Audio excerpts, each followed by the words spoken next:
Welcome to New York's #2 sports show. The Yankees lose the series against the Baltimore Orioles. So, a lot to discuss in this episode. The Yankees are 2-5 versus Baltimore this year. And this is the first time that the Yankees have lost back-to-back series this season. And in both instances, they win the first game and then lose the next two. So that whole record as far as rubber games, them being, 6-0, now 6-2. The Yankees have not been good against the AL East, but I want to keep it specific with the Baltimore Orioles, even though it's not as if they have struggled against the AL East much, much more than any other facet, any other division in the American League or just the National League in general. So there is the AL East piece, but I want to keep it more to the Baltimore Orioles, who to me, and I'm not sure how much I've expressed this. I think I have, basically, maybe not so specifically, but to me, as currently constituted, and a lot can change from here until the end of the season, into the playoffs. There's a ways to go, right? We're not even at the halfway point just yet. But Baltimore is the superior team to the Yankees. I'm not saying it's by leaps and bounds, and likely you would face the Orioles in a best-of-5 series in the ALDS. The way things are shaping up now, that can change, right? Like, if Cleveland were to go on a run and they were somehow to become the first-place team in the American League, then that's a different conversation where maybe you wouldn't see Baltimore until maybe the ALCS, right? But the point is you're going to play them, likely in the postseason. And Baltimore's had their fair share of injuries, pretty big ones too. And the Yankees, quite honestly, the rotation pieces that they faced in the series, as I said last episode, really were not all that imposing. And really they were okay in each case. They weren't great. They did the job, but it was more, that wasn't even it, although the Yankees probably let them off the hook just slightly. But there's a lot to get into. And also kind of on a personal level as well. So I actually went to game 2. And maybe I'll just get that out of the way first. So I went to game 2, the second game of the season that I've gone to. I went to the first Dodger game, I guess, a couple weeks ago. And what was really frustrating and so many parallels in the situation is when I went to the Dodger game, Juan Soto got hurt the night before against the Twins. So I was really looking forward to seeing Soto. I didn't. And there were situations where I was hoping he would pinch hit and didn't. Now, he did miss the whole Dodgers series, so it wasn't like it was all that close. But still, that was frustrating, and the Yankees lost in extra innings. A game in which they never saw the lead. It was a low-scoring game, but they lost in extra innings. Very, very similar to game 2 I went to, and I was excited to see Garrett Cole make his season debut. We'll get into that. But this was a situation where Aaron Judge, the night before, he gets hit by a pitch, and so he misses game 2, but only game 2. He was back for game 3, and that was actually really annoying in some ways because there was many opportunities for him to pinch hit for, let's say, Jahmai Jones. Let's just use that as an example. And they didn't do it, but then he was good to go the next game and homered. I'm sorry, but if he's good enough to go in game 3, then you're telling me he couldn't have been good enough for just a pinch hitting appearance? That's to me where it gets, I understand you want to be cautious. Okay, fine, then don't even play in the third game. And again, the weird parallels is that it was another extra inning loss where the Yankees never saw the lead. This was actually a really nice comeback by the Yankees, led by Giancarlo Stanton. But to get into the Yankees' problems, there's a lot of them. I'm going to be honest, there's a lot of them. So the Yankees are 51-26, right? And so great record, still technically first in baseball, though it is basically almost dead even with Baltimore. Baltimore has 2 less wins than the Yankees, but also 1 less loss. So the Yankees are a half game ahead, but in terms of percentage points, I think the Yankees ever so slightly, I think they're both around 662 or thereabouts. And so again, you look at that and it's hey, there's so much season to go here. The Yankees are where they want to be. But I'm telling you, this Baltimore team is very legitimate. And they're going to be good for a long, long time. And it's led by Gunnar Henderson and Adley Rutschman, just to name a couple. I mean, that's kind of the main faces, if you will, of the club. But there was so much to get into this series in terms of, Judge getting hit by the pitch and kind of what came from that. And, Nothing really escalated too much, but we'll discuss some things that did kind of happen as far as bits of retaliation was concerned. But right now, let's talk transactions. And there was a lot of them heading into the series, leaving the series. One small note is that Gleyber Torres actually left the third game after the fifth inning. He was taken out. The game was lopsided. The Yankees got absolutely embarrassed in Game 3. So the game I'll dissect the most is going to be Game 2, the one I went to and the one they lost in extra innings. It's funny, if you won that game, but I got to be honest, even though they got killed in Game 3, the whole tone would have been different. It's kind of funny how close it can be, but the fact remains is that I think this Baltimore team is just more sound in key areas than the Yanks. But Gleyber left the game with groin tightness, but Boone said to the game that they don't think it's anything major. So Gleyber, by all accounts, should be all right. Maybe he'll miss a game or two against the Atlanta Braves who come to town, but we'll see. But a lot of injuries to discuss. So Anthony Rizzo, he has been placed on the 60-day IL. So what was feared was basically realized, and that was that he has a fractured arm, to put it generally. And so I think he's anticipated to come back this season. But again, remember that he was not all that effective at all, really, this season. It was a rough year for him, coming off of a disastrous 2023 season with that concussion. So I don't really know what things hold for Anthony Rizzo if and when he does come back. And I think he will. But it's not going to be for a while. Again, 60-day out, and they call it Ben Rice. So Ben Rice, I didn't think this was going to happen. He makes his major league debut, and you know what? He started the first two games, came in off the bench in Game 3, looked pretty good. Now, again, keep in mind that you're comparing this to a lot of guys at the bottom of the order that aren't so good. But Ben Rice, I thought, hey, first series, he certainly acquitted himself fine, and I'm looking forward to seeing more of him. The funny thing now is the way it just happens to be, where the Yankees had a run of right-handed starting pitchers they're facing now.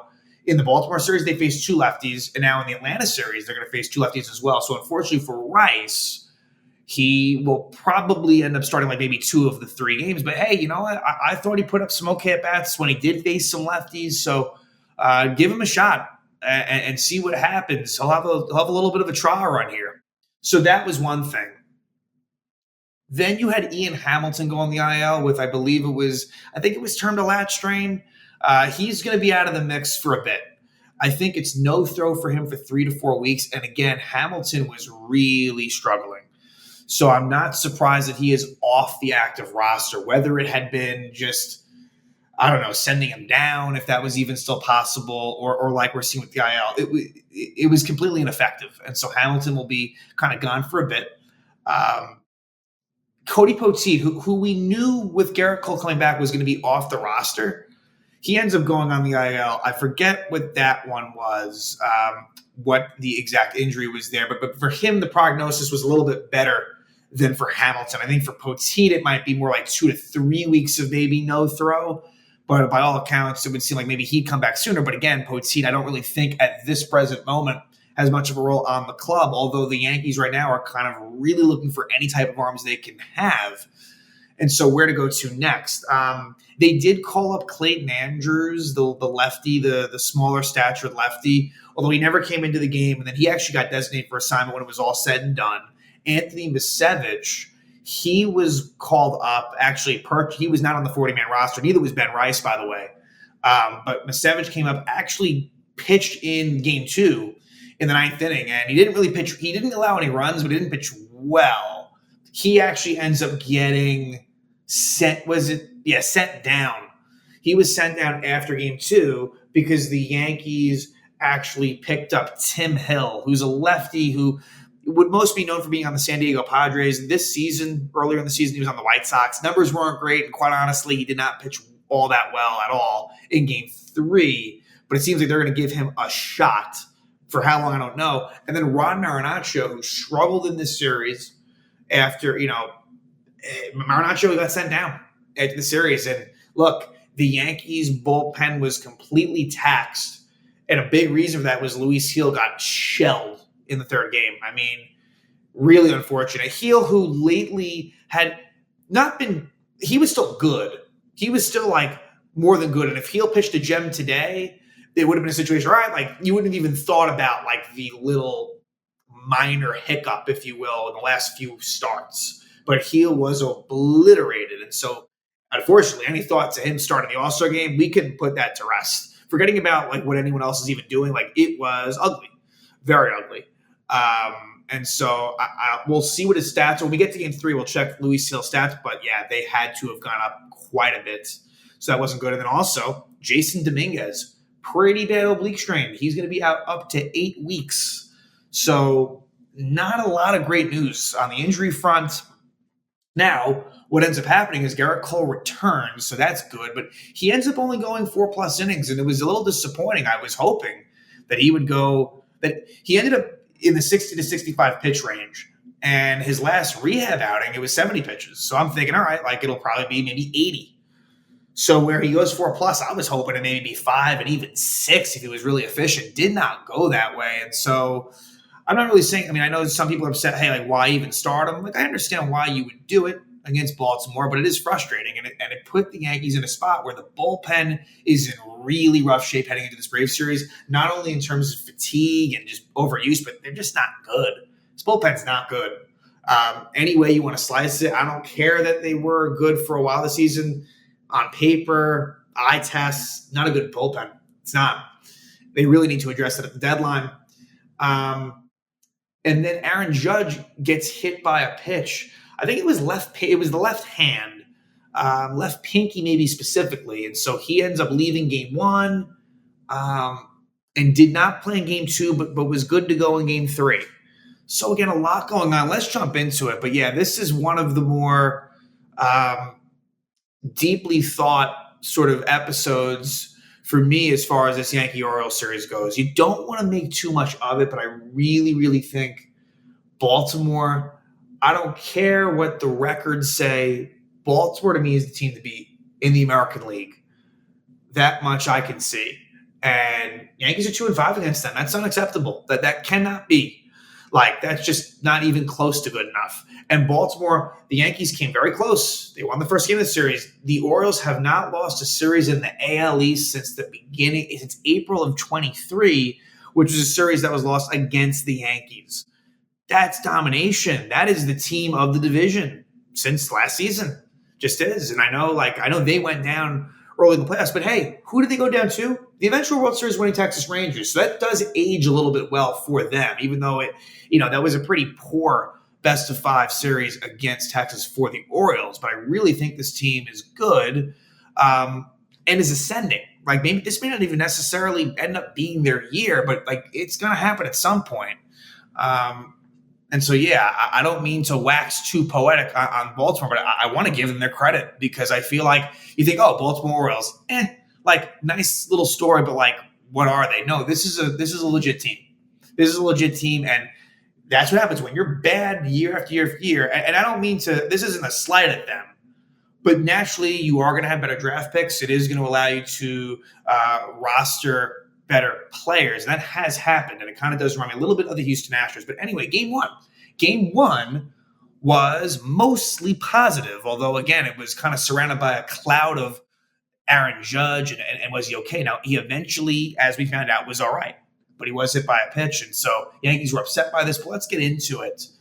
The pitching matchup was Albert Suarez for the Baltimore Orioles, who did not pitch well. 3 2/3 innings, 6 hits, 3 runs, 5 walks, 3 strikeouts. Not a good outing for Suarez at all. And for the Yankees, Nestor Cortez really gets the job done. 6 innings, 5 hits, no runs, no walks, 6 strikeouts. So Nestor really coming up big.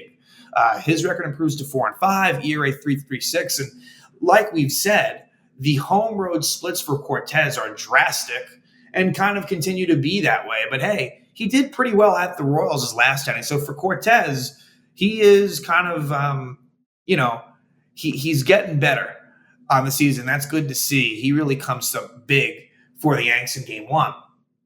As far as the lineup, you get the debut of Ben Rice, who kind of slides into that Rizzo spot in the lineup.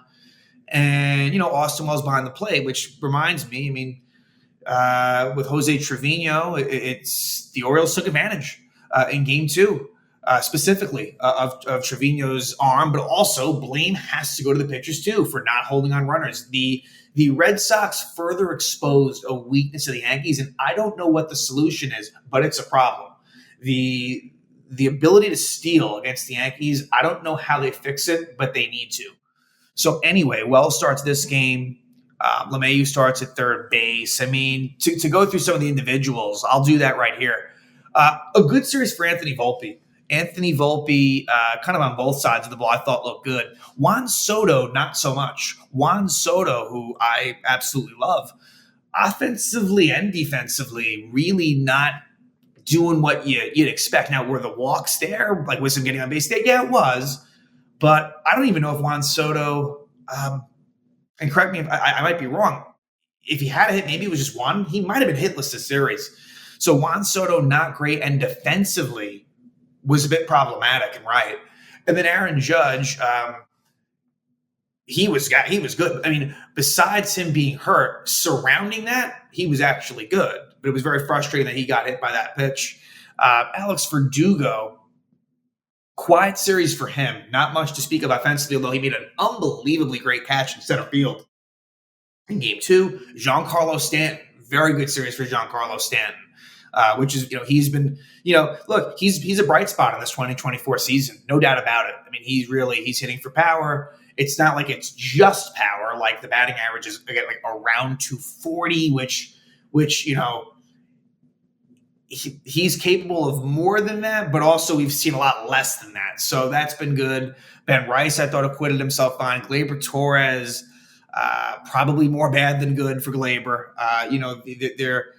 There were some good at bats. He did homer in a bit of a meaningless spot in game three, and defensively there were miscues. It was kind of your typical Gleyber type series.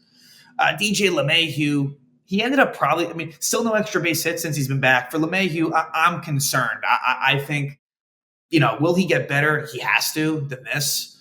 It takes time when you're out for that long. I get it, but yeah, for DJ. Not great. And with these injuries that keep piling up, like I guess specifically Rizzo, assuming Gleyber's fine, LeMahieu is he's going to be in there quite often. And I don't know if that's necessarily a great thing for this Yankee club. Also, another note on LeMahieu, he clearly, I think the days of him playing second base are basically all but over. Like just based on the way that things happen. When Gleyber came out of game three, they moved Oswaldo to second, who actually struggled there when they moved him there, and DJ to third. So DJ, to me, he's exclusively a corner. And that was kind of evident last year. I don't think DJ played second base last year was limited. So yeah, I think and that used to be his main position. I think that's basically done at this point. So anyway, this was the one game that you left, this is the one game the Yankees won. Right. And again, even in this game, you didn't feel amazing about the way things turned, but let's just try to get through this, and I apologize if I skip through some things. And that was a lot to discuss before even getting into the series, so I'm going to try to skim, and we'll probably get into game two just in a little bit more detail. So there was an injury. Jordan Westbrook gets hurt in kind of an innocent collision with Juan Soto on a ground ball by Giancarlo Stanton. This had taken place in the first inning. So Westbrook, he did return in game three. But Westbrook was out for most of game one and all of game two. So Ramon Arias, who, he's had his fair share of big homers and hits against the Yanks over the years, he replaced him. But in the second inning, the Yankees do take the lead. After LeMahieu doesn't get the job done with second and third one out, Anthony Volpe bails him out with a 2-out RBI single, give the Yanks a 1-0 lead. In the third, you get that Aaron Judge hit by pitch. He was upset about it, you could tell. And he would stay in the game for a little bit, but they would take him out. But x-rays were negative, and he should be okay. But what happens eventually is you get an RBI single by Giancarlo Stanton, and then you get a sac fly by Gleyber Torres to make it 3-0 Yanks. Then the fifth, they would add on one more. And and at this point, Suarez is out. Keegan Aiken, the lefty, is in. And Aiken actually hit Gleyber Torres. So, and he was kind of in some discomfort at the time. So furthering the Yankees' frustrations, they were not happy about the Orioles hit by pitches. And eventually what you get is a sac fly by DJ LeMahieu scoring Torres to give the Yankees a 4-0 lead. Nestor Cortez does a really great job, 6 scoreless innings. Then Michael Tonkin comes in, and Tonkin has been definitely one of the best Yankee guys in the pen. Kind of a sad thing to say, but it's true. And, Yeah, so Tonkin is able to pitch a scoreless seventh inning. He did allow a walk in the middle there, but a good job by Tonkin. And then the eighth inning, Luke Weaver, who has also, I mean, to me, it's been Weaver and Tonkin. If you're asking me two relievers that I trust the most, it's I would say it's them. And Weaver has been the most consistent from the jump, from the start of the season. And he is able to pitch a scoreless eighth himself. In the ninth inning, Clay Holmes, 4-run game, he struggles. And Clay Holmes has not looked good lately. I really am not feeling good about him. I understand that it's tough to find like just legitimate closers this day and age in baseball, but I really think the Yankees need to bulk up in the pen. And that doesn't just mean like in the middle relief. That doesn't just mean setup man. That means like finding someone who can close games. Because I think Clay Holmes, ideally to me, he would be more of a seventh or eighth inning guy. I don't love him as the ninth inning closer. I just don't. And it's a lot of things that come to mind for me when it comes to Clay Holmes. And the strikeout ability just isn't enough. Like he, his K rate isn't awful, but it's not good enough. It just isn't. And especially lately, it feels like he's having a tough time getting swings and misses as much, and a lot harder contact. So Gunnar Henderson leadoff single, and then Anthony Santander breaks up the shutout with a 2-run homer to cut it to 4-2. Luckily, though, Glaber makes a nice play on a Cedric Mullins grounder. Then Mateo strikes out, and then Cowser grounds out. So Yankees win 4-2. This was good, and you find out that Stanton's okay, although, again, selfishly was upset. I mean, for the fact that it was a big Oriole game, but Judge did not play game 2. And if he was in there, there is a very good chance they win. It ended up being that close. But game 2 to me was the most interesting one of the series in terms of just, the fact that it came down to the wire and the fact that it went to extra innings. So Garrett Cole makes his debut. And for the Orioles, on the mound was Cade Povich, who goes 4 2/3, 1 hit, 1 run, 5 walks and 1 strikeout. That's the frustrating thing. 5 walks and 1 strikeout, but yet it ends up being 1 run in a little less than 5 innings. So he kind of got it done. And then for Garrett Cole, 4 innings, 3 hits, 2 runs, 1 walk, 5 strikeouts. And to be honest, really it could have been 0 runs because the first, and I guess we'll just go into it. And in this game, Grisham plays center field with Judge out of the lineup. Stanton moves up to the 3 spot, and so on and so forth. But it started out with a double for Gunnar Henderson. It goes off the glove of Gleyber Torres. So it's that's a play that Gleyber honestly should have made. I know it was hit hard, but doesn't make the play. And eventually, with 2 out, Ryan O'Hearn gets a ground rule double. Just a lot of big hits up and down the lineup for Baltimore. It wasn't just Henderson and Rushman. I can think chapter and verse of, again, O'Hearn, Mountcastle, Santander, Mullins, Arias, up and down you go. Like just everyone, it felt like making bits of contribution for the Baltimore Orioles. So it's 1-0. Povich gets into trouble in the bottom of the first. Volpe single. Eventually, a Stanton walk and a Verdugo walk leads to bases loaded, 1 out for Gleyber. A really nice at bat for Torres. I believe it went 11 pitches. Ultimately ends in a sac fly. So could have been worse, but could have been better. And then LeMahieu strikes out to the inning. To be fair to LeMahieu, he was called out on strikes. It was a ball. Strike 3 was outside. So it's 1-1. And then the score remained tied for a bit until the 5th. And this is where Cole allows a leadoff single to Mullins. The way I see it, it's like, why even go batter to batter? It's like either leave him in or don't even have him start the 5th. Like I didn't really agree with that line of thinking. So Marinaccio comes in and he was bad. Mullins still second, so right off the bat, taking advantage of Trevino, taking advantage of Marinaccio, and then Ramon Arias hits a 2-run homer, his 4th homer of the season. So him kind of being in there for Westberg, I think. Again, I'm not really sure when it comes to the Orioles, like who gets more of the lion's share of starts, Mateo or Arias. I'm not positive, but it ends up being 3-1 Baltimore right there. So that's where I'm kind of saying Cole gives it the 2 runs, but it could have been a lot better than that on his end. And then Mateo singles, and he goes to second on a throw by Marinaccio. He should have just eaten it. It was a chopper that he should have just not even thrown. And eventually with 2 out, as Marinaccio could not get out of it, O'Hearn gets an RBI double to give the Orioles a 4-1 lead. Let's jump to Victor Gonzalez pitches a 1-2-3 6th. Bottom of the 6th, Yankees have opportunities. And what ends up happening is Jacob Webb had been in to start. It's a little two-out rally. LeMahieu single. Then they bring in the lefty Perez, and Rice walks and Trevino walks, setting up bases loaded two-out. Trent Grisham was due up, but they have Jahmai Jones pinch hit for him, which that's just tough in general. For Jones ended up being in a bunch of key opportunities where A, they didn't want to go with Judge, and B, like, you know what? Like, I know Trent Grisham isn't great. He's a career better hitter versus lefties, and so you're going to have Jahmai Jones in there, like, who, I'm sorry, his main ability on this team is just being a great teammate. Like when they do those handshakes and celebrations after homers, I'm sorry, that's kind of his best contribution to the team. He flies out, so it remains 4-1. Victor Gonzalez starts the seventh, and with one out, he hits Gunnar Henderson. This kind of did appear like it was intentional. Maybe it wasn't, but I think it might have been. And unfortunately, that run scores, and it ends up being a big run when you look back on it. Tommy Kahnle would try to finish the inning, but Kahnle runs into issues. So Gunnar Henderson's still second, so yet again, a steal. And then Ryan Mountcastle with an RBI double.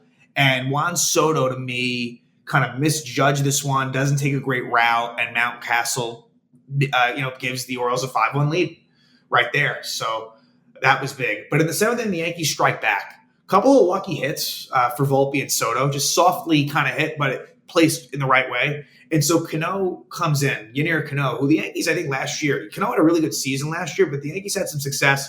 Giancarlo Stanton smashes a 3-run homer to dead center, 18th homer of the year. So good job by Giancarlo, and it got even better for him, actually, as the night went on. So it's 5-4.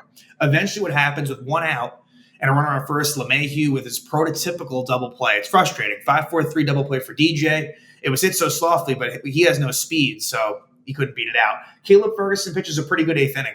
And I kind of thought maybe he pitched the ninth because he didn't throw that many pitches, but he only pitched the eighth. Bottom of the eighth, Brian Baker comes in, and unfortunately, you get a Rice leadoff bloop single, and then Trevino double play. That's a big part of Jose Trevino's game offensively, is a lot of double plays, usually of the 6-4-3 variety, and that's what happens here. And then Jahmai Jones on a 2-0 pitch kind of softly grounds that to the catcher. I mean, just go figure. But then Anthony Misevich comes in, makes his season debut with the Yanks. He gets into trouble, and it's bases with a one out, but he's able to wiggle out of it. Austin Hayes strikes out, and then Alex Verdugo in center field. Because remember, Trent Grisham's out of the game, so it would be Verdugo in center field. He makes a great running catch to save the game.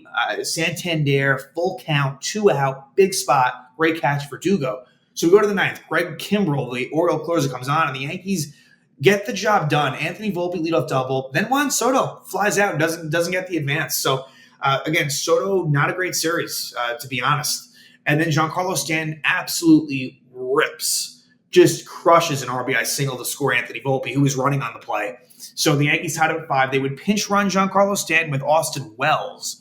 And unfortunately, Verdugo pops out and Labor strikes out. And so we go to extra innings. And the Yankees have been bad in extra innings. They're 7-14 the last 21 games in extras. This has been like a league worst type team in extra innings the last 2 years. And that's just not great. Like, you can chop it up to, runner on second, like adjust. But they don't have the skill set to do well in these situations. The Yankees don't have relievers that are striking guys out. And that's kind of the name of the game in these extra innings. And the Yankees, I know they care about that stuff. Like, I know they've had bullpens that have been very K-heavy. Not the case now. And so Clay Holmes comes in after he struggled the night before, and it didn't really get any better in this one. With one out, he gets the first out. Cedric Mullins is able to get an RBI single. So Mullins, who really has not been great offensively, like he's dropped off in that department. You wouldn't know it against the Yankees. That makes it 6-5. And by Verdugo throwing it home and it not being cut off, Mullins goes to second because that second run was huge. You can allow one run in the top half of the inning. That's okay. But what ends up happening is Cedric Mullins gets a huge lead against Holmes, steals third, and Trevino, who shouldn't have even thrown it, throws it into the outfield. So to make matters worse, it makes it 7-5. Like, it's bad enough that Trevino just doesn't have the ability to throw guys out, but he makes it even worse by just making sure that you're going to come on home. So that makes it 7-5. Clay Holmes was able to get out of the inning, but he didn't even look good for the rest of the inning, to be honest. Like, again, let me just see. What is Holmes' whip? What is Clay Holmes' whip? 1.34.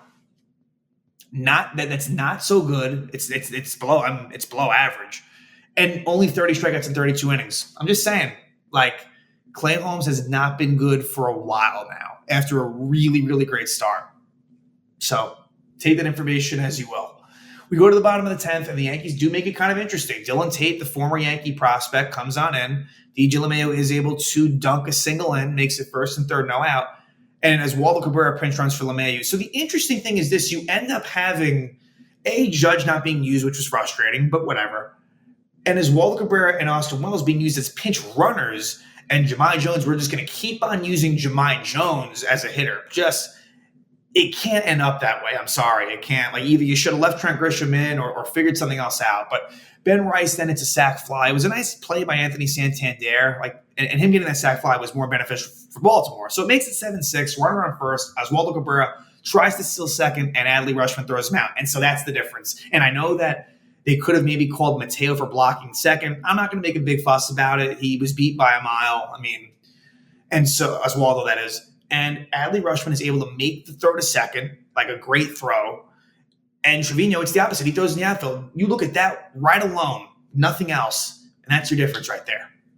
And that's huge. Jose Trevino does walk with 2 out. And so it ends up in the fucking hands of Jahmai Jones. And what does he do to end the game? He strikes out looking. Yeah, just not great all around. What could have been a pretty inspiring, great comeback win ends up just another extra inning loss with a lot of the flaws being exposed. And now let's go to game 3, which was just ugly and embarrassing, where the Yankees end up losing by a final score of 17-5. Just the streak the Yankees had, I believe, the first 76 games of the season. This is an amazing stat. This is truly amazing, and it's sad that it came to an end.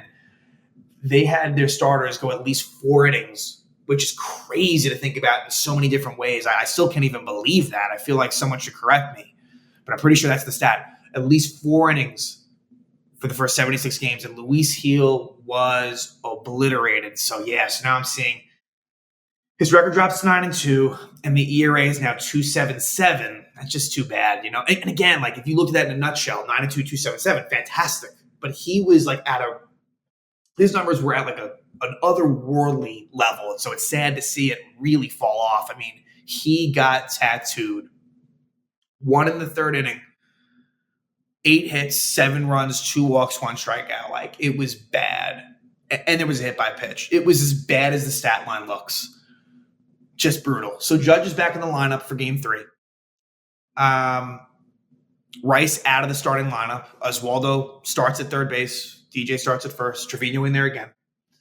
And for Baltimore, starting was Cole Irvin. Cole Irvin didn't even really do. Cole Irvin was not great. 4 2/3, not at all. 4 2/3, 5 hits, 5 runs, 2 walks, 2 strikeouts. I'm not even really all that surprised by that. But like I said, Gil got rocked. And let's just talk about it. First play of the game, Juan Soto I don't know what he was doing. Double by Gunnar Henderson. It was crushed. But Soto just misplayed it. I guess those line drives at you can be tough sometimes, but that had a 90% or so catch rate probability. And ultimately that run scores. That first inning felt very much like game 2, where Ryan O'Hearn with 2 outs is able to get the RBI single to knock in Henderson after Henderson hit the ball hard in both instances. But defensively, the Yankees' fuck-ups end up costing them. Second inning is where the whole thing blows up on Gil and the Yankees. Leadoff single Westberg, 2-run homer Mullins, the 7th homer of the year. Then with 1 out, a walk to Urias, single by Henderson, single by Rutschman, and then a 3-run double down the left field line, down the third baseline for Ryan Mountcastle to give the Orioles a 6-0 lead. Then a walk for O'Hearn, a single for Santander, and with bases loaded, Jordan Westberg's hit by a pitch makes it 7-0. So a disastrous outing for Luis Gil. Michael Tonkin actually comes in and does kind of clean. The line could have been worse, but he's actually able to clean up the mess that Gil had. And so we go to the bottom of the second. Gleyber Torres down 7-0. It's a homer in the short porch. 7th homer of the season makes it 7-1. Third inning with Tonkin in. He does allow a run. It was with bases loaded, 1 out. It's a sac fly by Ryan O'Hearn to make it 8-1. Then off of Cole Irvin, a little 2-out rally, a Soto walk, and then Judge homers again. Fucking crazy. Judge has 27 homers. Opposite field shot makes it 8-3. 4th inning, Tommy Kahnle comes on, and after leadoff double is able to pitch a scoreless 4th. In the 5th, Tim Hill replaces Kahnle, making his Yankee debut, and it was bad. Leadoff double for Gunnar Henderson. He steals 3rd. Then actually really bad base running by Henderson is Gleyber throws Henderson at home on a ground out by Rutschman. So not a great decision there, but it didn't matter. As the next play, Oswaldo Cabrera was just a bad decision. Mountcastle, it's a chopper to third, and Oswaldo should have just taken the easy out at first. Instead, he tries to go to second. It's a throwing error. Everyone's safe. Then O'Hearn lines out. Actually, a nice play by Oswaldo, but that inning could have been over. And what happens with the Yankees maybe trying to make things interesting? Off at Tim Hill, it's Anthony Santander as a righty. Opposite field shot to the short porch. 19th homer of the year, 11-3 Orioles. And so at that point, you know it's totally done. Yankees do score a couple of runs in that bottom of the fifth. You get an RBI ground up by Juan Soto, an RBI single by Aaron Judge, makes it 11-5. And so it's funny that Povich ends up going 4 2/3. He doesn't get the win. And then Cole Irvin goes 4 2/3. He doesn't get the win either. But Brian Baker comes on. Stanton singles, but then Verdugo grounds out. So again, for Verdugo, for Soto, both of them were really, really neutralized. And just something to think about against Baltimore. But yeah, so 11-5 going to the sixth. And at this point, it was Ron Marinaccio comes in. And it was an ugly inning. There was a hit by pitch to Austin Hayes. Then as Waldo, and at this point, Gleyber Torres was out of the game. And so they make the switches defensively as Waldo, which could have been a double play ball. He boots it. And so it becomes first and third. Then Gunnar Henderson gets an RBI ground out. And then, Marinaccio with a walk. But yeah, the funny thing is, it's not as if Marinaccio was way worse than someone else, although it really was a bad series for him. He's the one that sent down. He's got the options. And so that's what happens. He'll probably be up again soon, but you wish it had been better. Let's go to the seventh. Victor Gonzalez comes in, and he did not look good. He would allow a 2-out 2-run homer to Austin Hayes, his third homer of the season, makes it 14-5. Then at the top of the eighth, Caleb Ferguson comes on. It also wasn't good for him as he allows an RBI single to Ryan O'Hearn. Was that all there was? No, it was a 2-run. Sorry, it was a 2-run single to Ryan O'Hearn. Makes it 16-5. Again, just complete embarrassment here. Top of the ninth, Jose Trevino would pitch. He would allow 1 run. RBI single for Mountcastle makes it 17-5, and that's your final score. 17-5 Orioles, just laying the beat down and the smackdown on the Yankees in the Bronx.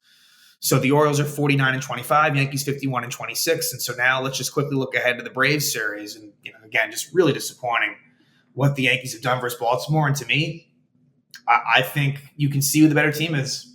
You just can. So it'll be Chris Sale versus Carlos Rodon. On paper, a pretty good matchup. Sale's 9-2 with a 2.98 ERA in his first season with the Braves, and Rodon, who is coming off of a not good outing versus the Red Sox, will look to rebound. But this should be a pretty good pitchers matchup. Battle of lefties. And then game 2 will be Charlie Moore. It's kind of funny, like another more a veteran, more so in the case of Morton, but another veteran type matchup between right-handed starters and Charlie Morton and Marcus Stroman. And so that one, and Morton has hurt the Yankees in the past, notably with the Astros, a bit with the Rays as well. But, another sort of interesting on paper matchup. And then game 3 will be between Max Fried and Nestor Cortez, a battle of lefties as well. So southpaw matchups in 1 and 3, then righties in game 2. So, again, some interesting matchups there. The Braves are, they're a good team. They're 41-31. No Ronald Acuna. That's a big loss for them, but they're dangerous. And this is going to be a tough series. So let's see if the Yankees can hopefully get back to their non-AL East ways. But we'll see. We will see, because I think that this was some eye-opening stuff going on with the Yanks. The last couple of series, to be honest. So yeah, they'll continue the homestand. They will hope to, by the slimmest of margins, stay ahead of the Baltimore Orioles. The Orioles will have a series this weekend at the Houston Astros. And Houston, they've been a little bit better lately, but they still have a ways to go to get back into playoff contention.